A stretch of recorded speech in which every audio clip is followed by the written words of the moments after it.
Hi everybody, this is Gary Dean, and this is our weekend video report for Saturday, January 21st, 2017.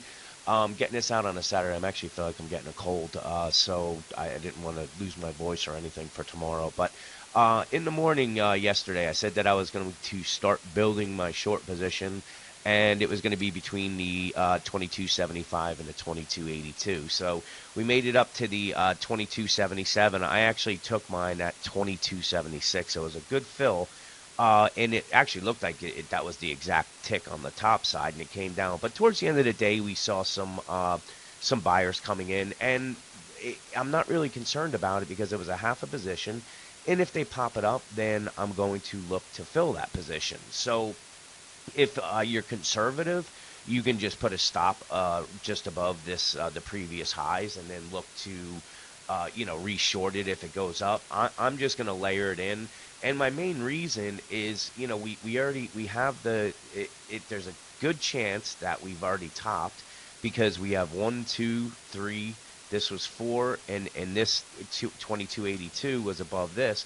So this very well could have been the wave five. And if that's the case, then we should expect that we're going to get a pullback down to the 2159, 2126, and it actually could even go lower than that.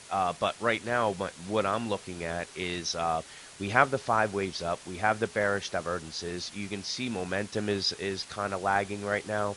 The rate of change is pretty much stopped, and we're really just been going sideways. So it's not an extremely bearish, pattern right here. I'm just looking at the wave count and the bearish divergences and the rate of change that took place, and that's why I started layering in my short position on Friday. And if they head up, I'm going to be patient with layering in the second half of it, and there's a chance that they may pop it on Monday. I don't really have a strong opinion on that because, like I said, this does look like it's consolidation, and if that's the case, then they could pop it up. But the like I said, the fact that we have the five waves, we could have five waves already. It's just the risk reward of going long up here is not that because, like I said, the biggest, the larger point move is going to be to the downside. So if they head up, I'm going to be patient. I'm going to look to layer in the second half of my short position. If they head down, then it probably means that we completed this wave five, and really the confirmation is going to be if they take out the 2234 level. If they take that out, then this is definitely the top, and we're probably coming down to those levels. If they head higher, what the bulls have to do is get it above this resistance area, which is right around that 2279, 2282. If they do that, then we can expect to move up to the 2293, and like I said, possibly up to the 2300. So those are really the pivot lines that the bulls and the bears have to get through. The bears, it's the 2258 down to this 2254. So this support level will bring them down to the 2235.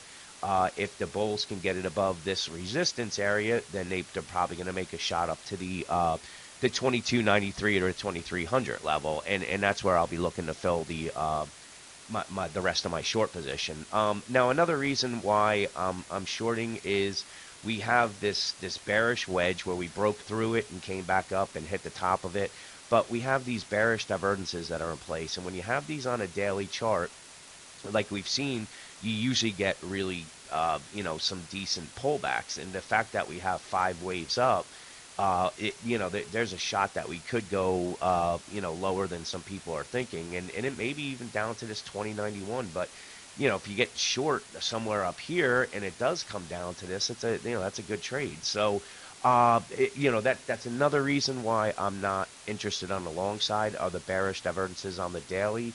Then we have the five waves up on the 60-minute chart with the bearish divergences. And if we look at the 15-minute chart, it's really a mess here because they took out this support line. We've seen them do this over and over where they'll take out like some kind of support and then gap it back up again. And what this does, it's a topping pattern because it's almost like a popcorn machine. It's going up and down. People are getting frustrated, and eventually they kind of give up, and that's usually when the larger move comes. So we didn't have any bearish divergences on this gap up, so there's a chance they head higher on Monday.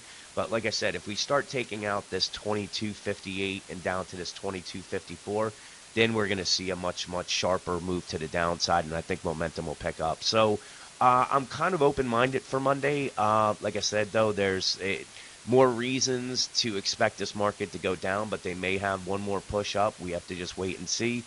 And with that, enjoy the rest of your weekend. I will talk to you guys on Monday.